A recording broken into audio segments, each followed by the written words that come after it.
Thalen Prime had no standing navy. Its satellites were agricultural, its orbit a gentle grid of nutrient relays and weather correction buoys, not kinetic platforms or shield nets. Its cities were lattice-grown into soil-fed architecture, no bunkers, no alert sirens. When the first Karsheth cruisers breached orbit, they didn't meet resistance. They met yield statistics and passive survey beacons. The offensive began with a silence so absolute that the Thalen planetary governance system didn't even know they were under attack until 30 seconds after their primary uplink fractured mid-sentence. Dominion Blackstone warcraft moved in trios, methodical and symmetrical, targeting infrastructure nodes, relay towers, and memory stacks, the cultural core of Thalen's intergenerational knowledge systems. In less than 4 hours, the skies dimmed with dust plumes from scorched gridfields.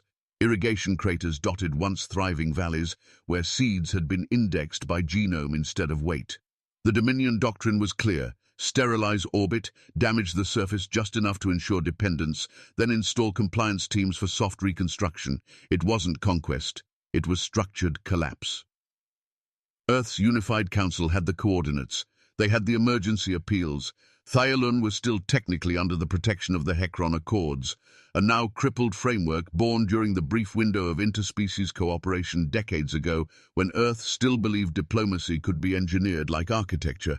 But ever since the collapse of the Third Economic Bridge, a financial artery connecting Earth's deep matter mining colonies with Thalen's biostructure exports, the Council had been slowly downgrading alliance obligations. New risk models had labeled the Thalen system non-essential, citing maintenance costs and low defense return. The wording was bureaucratic, clinical. It didn't say let them fall, it said defer response pending committee consensus. So Earth did nothing. In Castrin Reach, a Terran military dry dock orbiting the fractured moon of Gallus 3, Fleet Marshal Davor Kern stood in silence beneath a pressure glass canopy, watching the old signals go dark one by one. He wasn't on the Council. His orders were limited to fleet maintenance, reconditioning exercises and logistics audits for decommissioned ships. His assignment was quiet, intentional, political. He'd been a battlefield name once, most notably during the Sagan breakout, where Thalen tactical units had provided the flank cover that allowed Kern's carrier group to punch through Dominion orbital compression lines and extract 7,000 human engineers from a stranded refinery station. He never forgot the transmission from Commander Irksh Ven, the Thayalun leader who had calmly sent his own fleet into an unwinnable skirmish so Earth could escape. Davor Kern had memorized the cadence of that voice.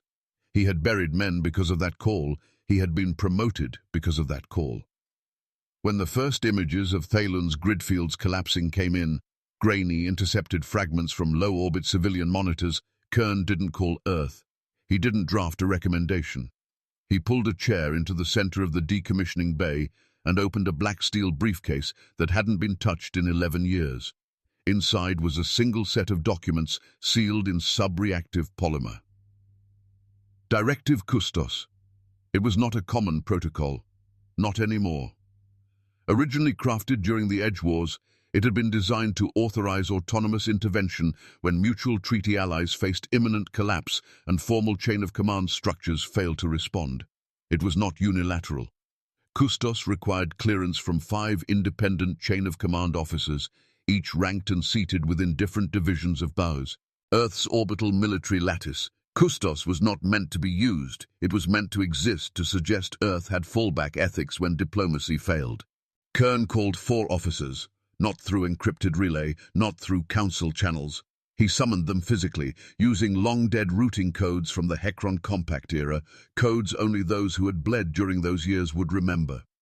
Each officer arrived without delay. Rear Marshal Virik Sol, Systems Commander Jan Dekel, Flight Strategist Brelt Moren, and Field Auditor Harin Voss. All had fought in Thaylen space. All had seen the cost of unreciprocated loyalty. None asked why they'd been called.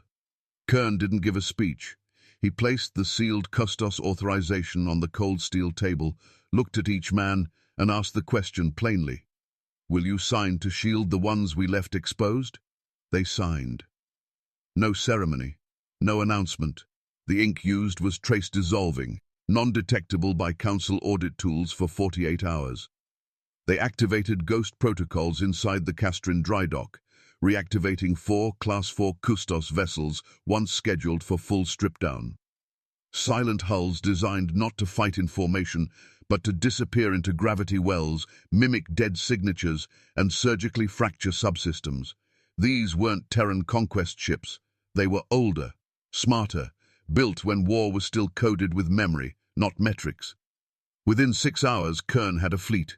It was small, it wasn't authorized, but it was real, and for Thalon Prime, abandoned in plain view, it was already too late to be saved, but not too late to be shielded. No flag flew over those ships, no transmission marked their departure. Earth still slept, tangled in committee subroutines and financial hesitations. But in the silence between worlds, 4 Terran ships began to move, cold and dark, through the orbital shadows of forgotten trust.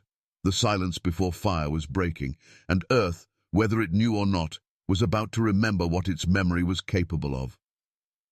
They arrived without sound, without signal, without light. The Custos-class vessels had no standard heat signatures, no drive flares, and no recognized hull IDs. They were engineered during the Edge Wars when Earth had briefly dabbled in total blackout combat and then quietly shelved as too psychologically destabilizing, too much collateral uncertainty, even for war. But Davor Kern had studied their original use cases, memorized their optimal vector curves and subsystem insertion protocols. These ships were designed not to win battles by firepower, but to induce operational paralysis. The Karsheth had no defense doctrine for this class of opponent because none had been used in over a generation.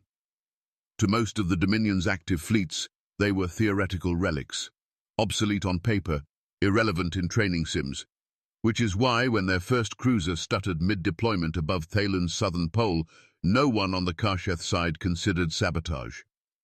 The cruiser's hangar doors stopped opening 2 meters from full extension, locking mid-air with zero warning.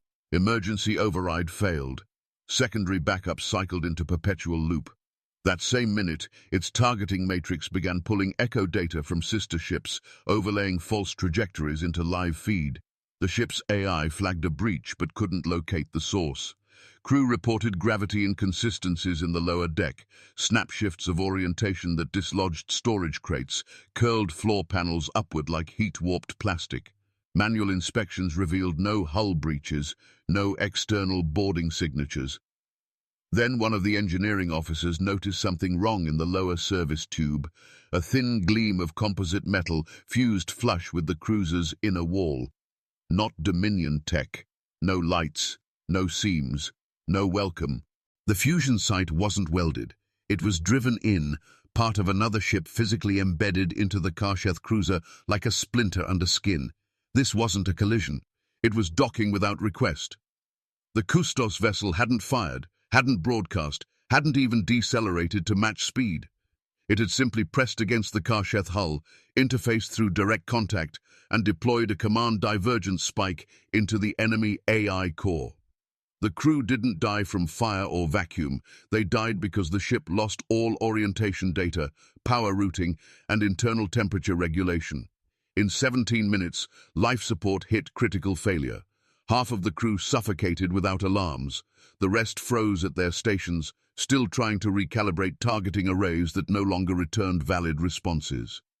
No distress signal was ever sent. In a neighboring orbital quadrant, a second Dominion vessel experienced a full network blackout.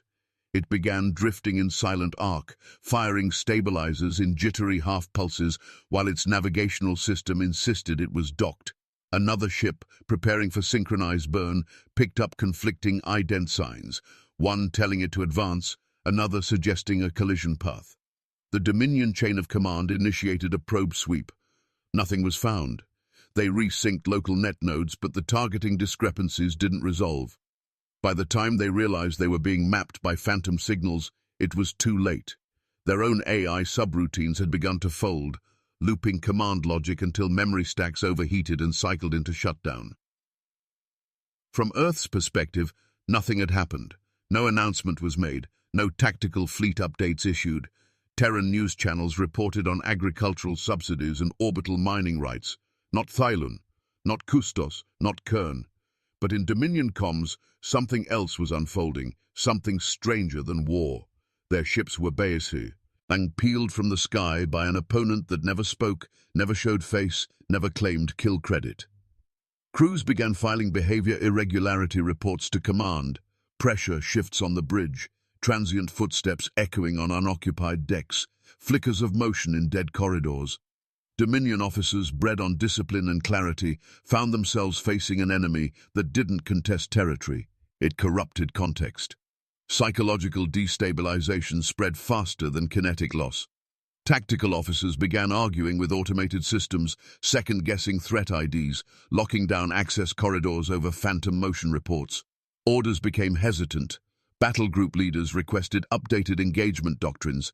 None existed. The Dominion's internal threat modeling had no record of this combat pattern.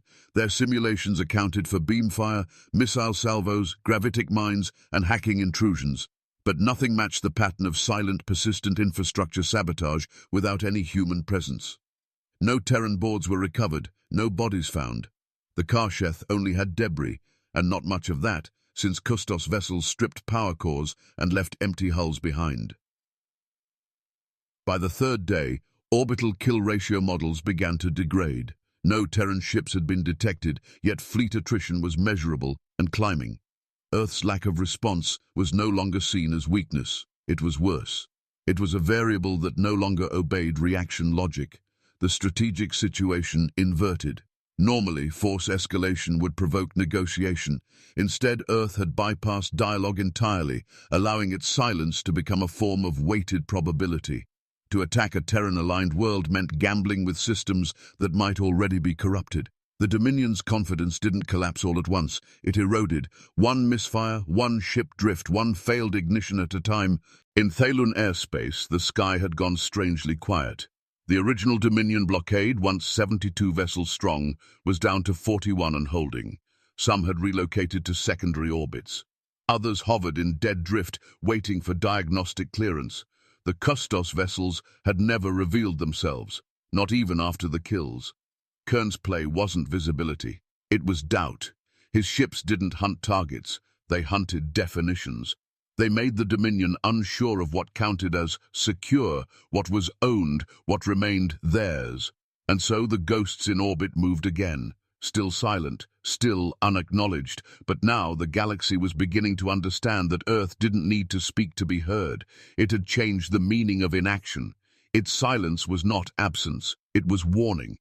And the Dominion had already lost the first battle, not in bodies, not in ships, but in the one place no fleet could reclaim, certainty. The Dominion had never intended to wage a war against Earth. Their doctrine centered on leverage. Target the weak, pressure the margins, force compliance through visible displays of dominance. But the silence over Thylun had betrayed their calculus. Ships that vanished without trace, AIs that collapsed into recursive logic loops, and orbitals that failed mid-cycle without kinetic impact. That wasn't a show of force. It was implication without attribution. And in that ambiguity, fear began to ferment.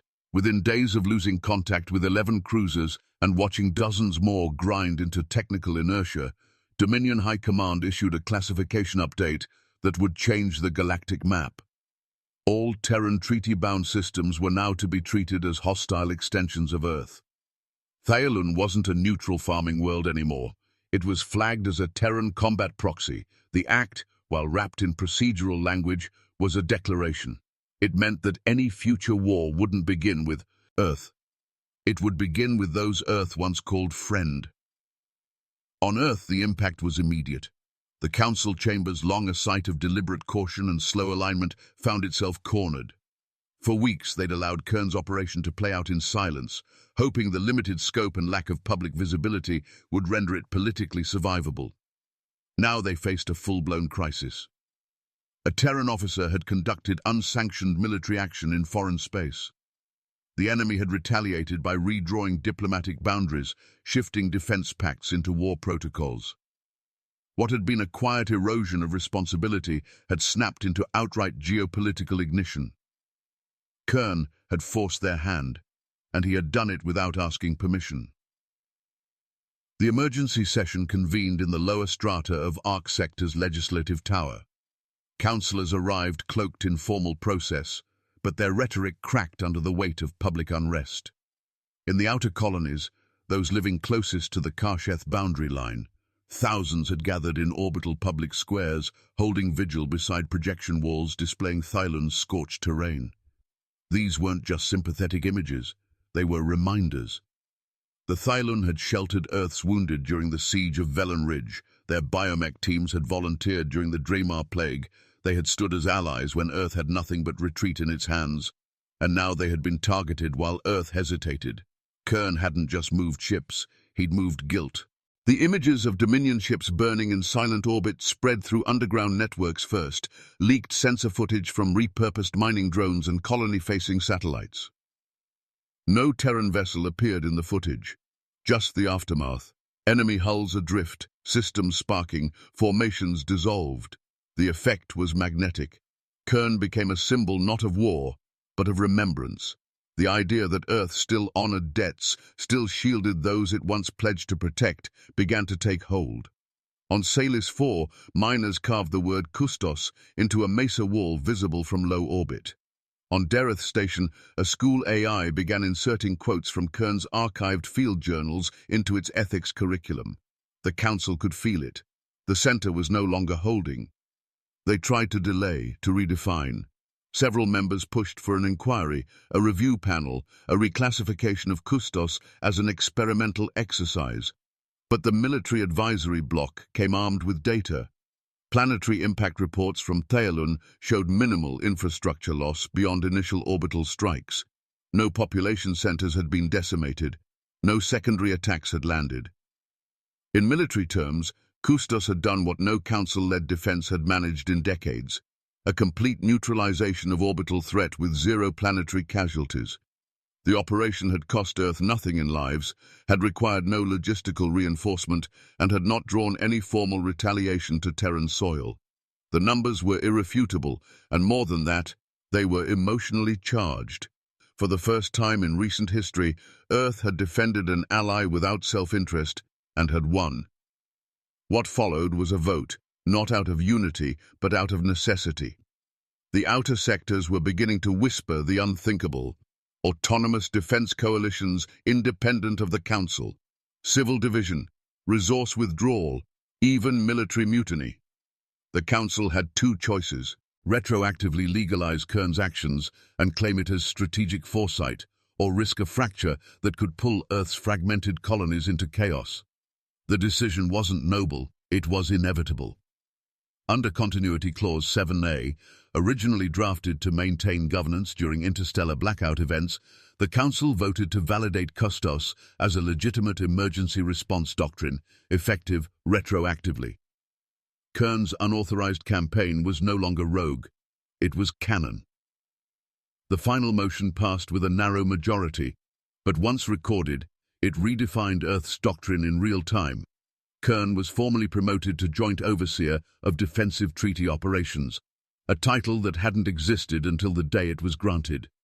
He was given purview over Protocol Aegis, a wide-spectrum defense framework built not around aggression, but around insulation. Aegis wouldn't project force into enemy systems. It would bind Terran resources to known allies, layering predictive shielding networks, recursive signal blockers, and fail-open engagement nodes that triggered upon threat detection without further authorization. Kern accepted the role in silence. He did not attend the council ceremony. He did not broadcast a message. His ships did not return to Earth space. Instead, he rerouted them to outer orbit near the Marilyn Rift, where 5 more Terran treaty worlds sat under increasing Dominion surveillance. His vessels weren't there to strike. They were there to watch. Because from this moment forward, the meaning of treaty had changed. It was no longer a political symbol. It was now a tripwire. The moment an ally was touched, Earth would move. No requests, no votes, no delay. And the galaxy would learn that Earth's new doctrine didn't begin with noise, it began with memory. And in Kern's hands, memory had become armor. The approval came with no banners, no parades. There was no anthem played when Protocol Aegis went live, only a silent burst of updated directives queued through secure uplinks and routed to the hidden bays where Earth's oldest defense systems slept. Fleet Marshal Davor Kern never asked for new ships. He reactivated the forgotten ones.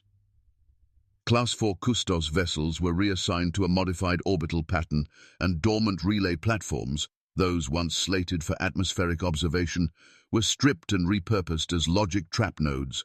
The shift wasn't theatrical, it was architectural. Earth's defense no longer moved outward, it began weaving itself between others. Aegis wasn't a shield in the traditional sense. It didn't erect walls or drop barriers. It inserted layers, algorithmic, predictive, adaptive, between allies and their would-be conquerors. The first wave of deployments involved signal redirect loops, which rerouted hostile scans back to the source with false telemetry, fooling threat assessment protocols into seeing nothing, or worse, their own fleet mirrored. Next came the drone buoy decoys, built from leftover atmospheric calibration shells and rigged to simulate fleeing civilian vessels. These weren't weapons. They were bait designed to test response patterns and reveal kinetic thresholds. And finally, the predictive jamming corridors, programmed with thousands of combat simulations drawn from real engagements, each able to anticipate movement arcs, vector convergence, and deploy localized signal noise at just the wrong moment for the enemy. Aegis operated without identity. It carried no insignia. It did not broadcast Terran authorship. Once attached to a world, it became a silent layer under that world's orbital grid, indistinguishable from native infrastructure unless activated. Earth didn't announce which systems had been linked. It didn't ask for permission. The moment a planet or outpost had previously signed any defense clause with Earth, no matter how old or dormant, the Aegis modules activated automatically. It was not defense by request, it was defense by memory. Kern's philosophy was simple. Earth would no longer debate its obligations after the damage. It would inscribe consequences before the threat. The Council had expected a defense doctrine. What they got was a deterrent architecture, a ghost shield that transformed proximity to Earth into a liability for any would-be attacker. There were no escalation clauses, no first strike reservations. The activation keys were buried inside the conditions of old treaties. An orbital ping from a Karsheth cruiser, a scan sweep too close to a civilian satellite. These weren't threats by themselves.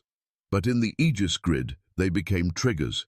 And when triggered, the system didn't respond with force, it responded with correction.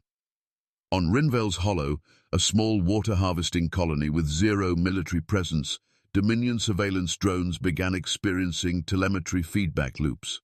The same scout drone appeared in the same position in two different feeds, separated by planetary rotation. The anomaly prompted a minor withdrawal.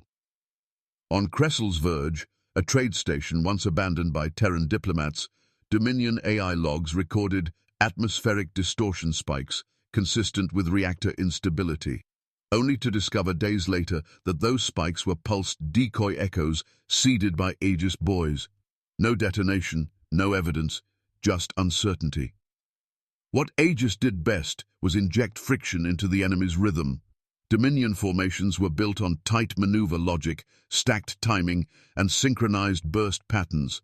But now, each system scan returned conflicting inputs.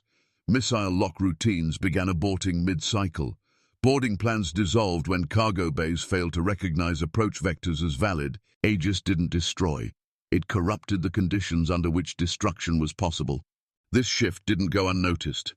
In high Dominion orbit, war analysts convened in what was meant to be a prelude to a broader annexation campaign. Instead, they found themselves debating probabilities, simulations, counterlogic.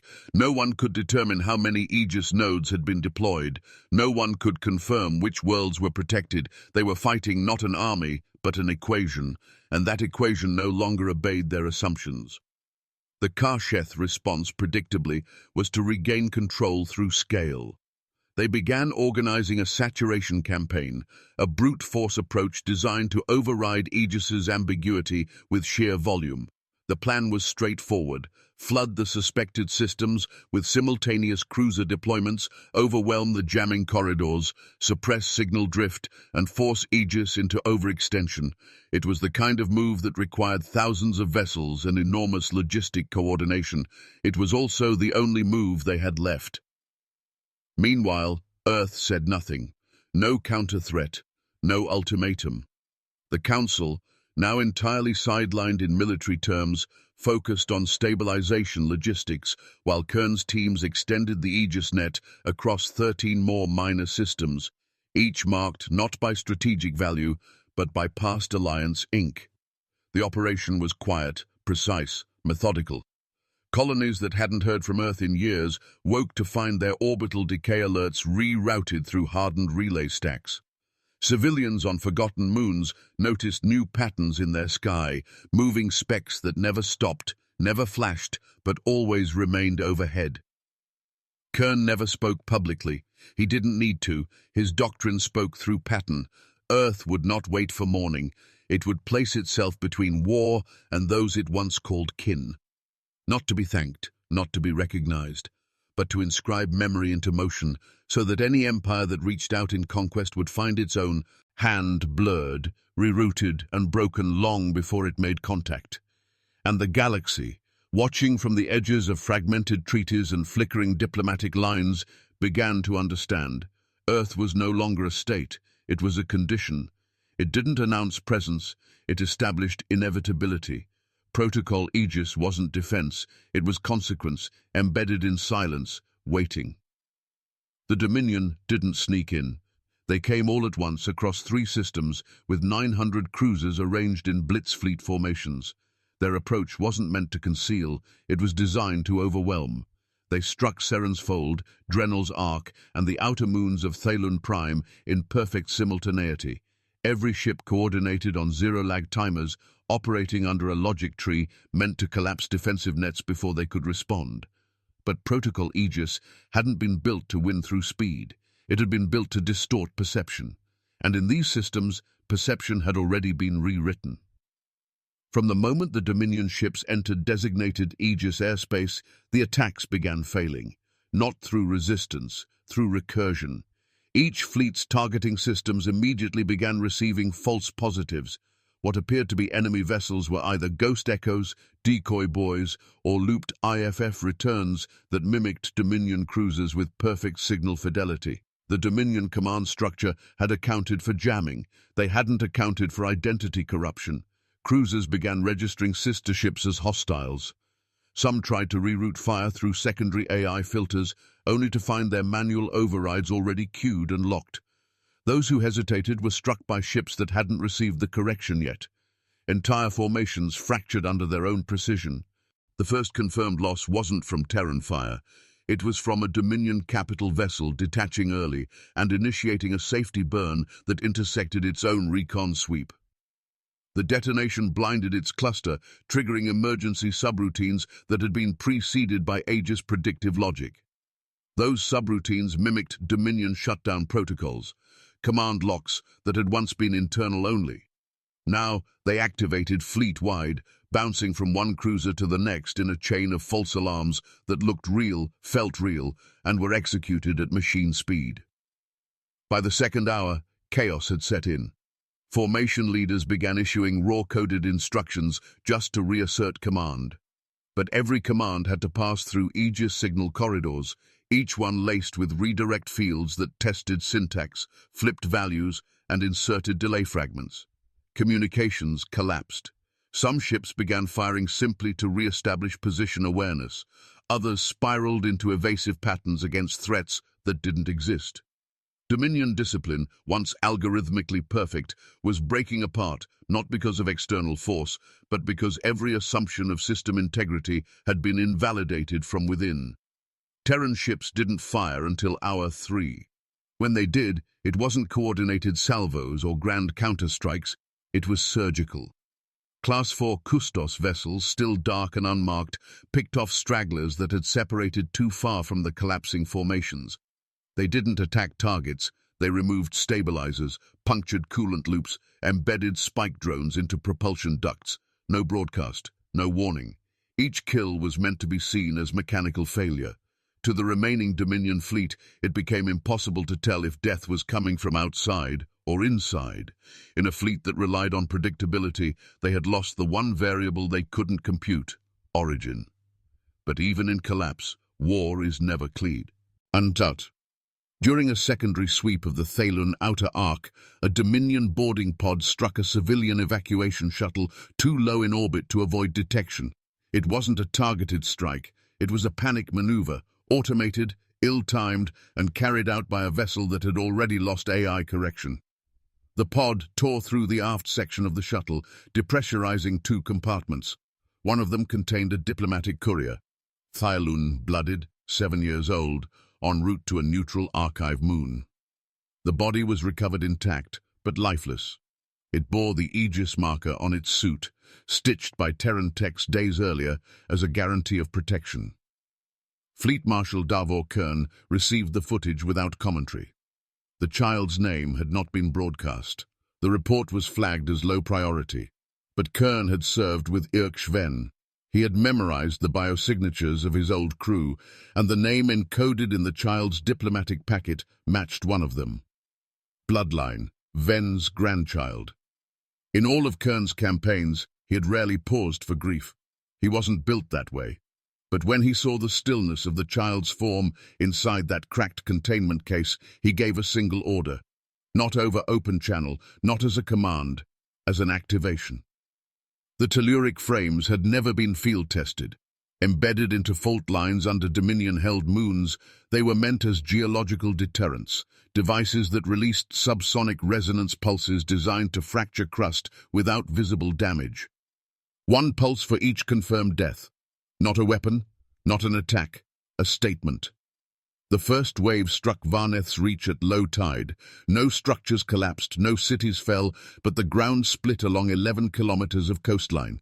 The second wave pulsed beneath Karsheth's old lunar garrison, sending a quake that knocked every building 1 meter off axis. No lives lost, no retaliation returned, just a measured echo, full for a child who had been promised protection. For a treaty once held in faith, Dominion High Command issued a full halt order, not retreat, not surrender, a cessation, total and immediate. Their fleets scattered not under pursuit, but out of fear that the next quake would not be surgical. That Earth silence was now calibrated by death. The battle never reached Terran soil, no declaration was signed, but the galaxy understood. Earth didn't build monuments, it built memories, and every time one was shattered, Earth etched a tremor beneath the feet of those who thought treaties were optional. That day, 900 ships attacked. Only half returned. None without doubt. None without fracture. Aegis hadn't fired first, but it had made sure they remembered the last move forever. The quakes came at night. Not cataclysmic, not destructive, just long, deep pulses beneath the crust of Karsheth's outer moons. There was no fire, no detonation, no Terran fleet in orbit to take credit, but seismic monitoring systems lit up in perfect synchronization. 12 pulses, each mapped to a specific subduction zone seeded years prior, activated in sequence. They didn't strike military installations or power grids. They hit nothing of material value. Instead, they targeted geological landmarks. Old Dominion watchposts turned into shrines, training cliffs lined with ancestral carvings, historic impact sites marked by cultural reverence. Nothing collapsed, but everything shifted. 1 meter to the east, a symbolic misalignment of their own past. The tectonic memory of the Dominion now bore Earth's fingerprint. Karsheth analysts tried to frame it as environmental disturbance. Their commanders knew better. Earth had sent no threats, it had spoken no demands, and yet it had left behind a bruise that couldn't be dressed. 1 quake per Thalun death, a tally made in stone, not in blood. No ship had fired, no soldier had marched. This wasn't retaliation, it was deterrent in ski. Encryption. A wordless mechanism by which Earth clarified its definition of alliance. They wouldn't shout, they wouldn't warn, they would write on the bones of planets until the lesson stuck. The Dominion's war councils dissolved within the week, not from defeat. By fleet standards, their losses were severe but recoverable, but from uncertainty. No one in command could certify a safe approach vector to any system that had even once carried a Terran handshake. It wasn't that Earth was strong, it was that Earth had stopped waiting to be provoked. Action now triggered response, not from a council, not from a treaty re-evaluation, but from the architecture itself. Kern's doctrine had rendered permission obsolete. Faced with mounting fear and a collapsing influence corridor, the Dominion shifted strategy. They stopped posturing toward Earth and began appealing directly to the smaller species. The once ignored, the previously unaligned, the systems passed over in larger treaties. Quiet overtures were made, soft language, caution wrapped in diplomacy. But it didn't work. The minor systems had watched what happened to Thailun. They'd seen the footage, read the quake data, understood that Earth didn't need thanks or allegiance. It needed only memory. And it remembered who had been abandoned, who had sheltered humans when no one else had, who had stood without leverage. The smaller worlds stopped responding to the Dominion.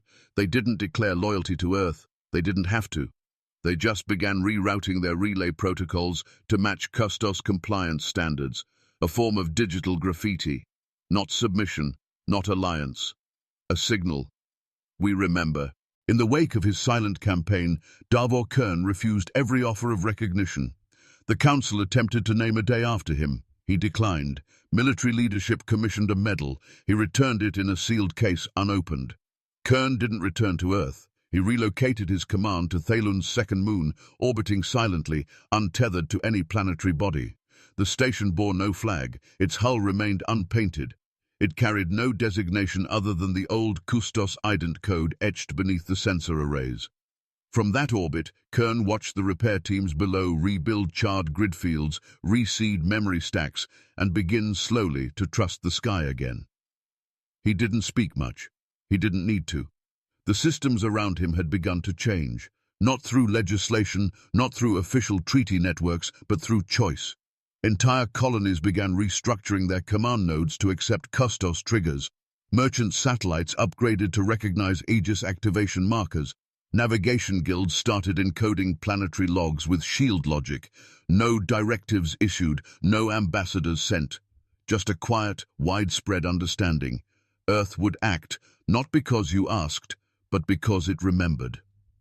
And so, the galaxy shifted. No formal empire expanded. No battle flags were raised. But the cartography of fear changed. Where once Terran silence meant hesitation, now it meant inevitability. The Dominion didn't rebuild their confidence. They moved outward instead, away from known Custos corridors toward unmarked space where memory held no claim. But even there, stories followed. Not of weapons, of systems that pulsed before strikes, of ships that melted off sensor screens, of moons that trembled without impact. Earth had never redefined war. It had redefined warning. Kern remained above Thailun, not as a protector, not as a ruler, as a constant, a visible memory in orbit, a quiet presence that said the promise had not been forgotten. There were no broadcasts, no interviews, no memoirs. The only addition to the station came 6 months later, one thin, silver-lined panel etched with a child's name. No lights, no ceremony. Just presence. Just permanence. And in the far corners of fractured alliances and crumbling borders, a new kind of message spread. Not through code or transmission, but through repetition. Whispered across command rooms, etched onto back-channel briefings, shared by old captains in dim rooms over scar maps. You didn't need to fear Earth's armies, you only needed to remember Earth's memory, and never make it forget. Do you think memory should be a weapon, or a promise? Drop your thoughts in the comments below. And if you believe alliances should mean something, hit that subscribe button for more thrilling HFY stories that will challenge your view of power, loyalty, and consequence.